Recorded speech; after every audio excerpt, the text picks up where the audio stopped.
The Filioque is the theological doctrine that the Holy Spirit eternally and hypostatically proceeds from the Father and through the Son as from one principle in a single spiration. In other words, the Holy Spirit receives his being and nature from the Father and the Son through eternal spiration, just as the Son receives his being and nature from the Father through eternal generation. The Eastern Orthodox Church rejects the Filioque and instead teaches that the Holy Spirit proceeds from the Father alone. However, as we will see, the Bible implicitly teaches the Filioque, and the early Church Fathers, both Eastern and Western, almost universally taught the doctrine. Since the biblical and patristic evidence for the Filioque is too exhaustive, we will only look at a few examples. John 16:14, 15. He, the Holy Spirit, will glorify me, Jesus, for he will take what is mine and declare it to you. All that the Father has is mine. Therefore I said that he will take what is mine and declare it to you. The Son receives all that he has, including his being and nature, from the Father. The Holy Spirit likewise receives all that he has, including his nature and being, from the Son. Revelation 22, 1-9, flowing from the throne of God and of the Lamb. The Holy Spirit is described as rivers of living water, John 7:38, 39. And here he is said to proceed from both God the Father and the Lamb the Son.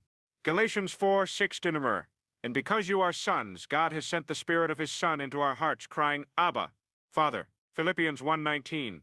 For I know that through your prayers and the help of the Spirit of Jesus Christ, this will turn out for my deliverance. The Holy Spirit is called the Spirit of the Father, Matt 10:20, Rom 8:11, because he eternally proceeds from the Father. Therefore, if he is called the Spirit of the Son, it must be because he eternally proceeds also from the Son.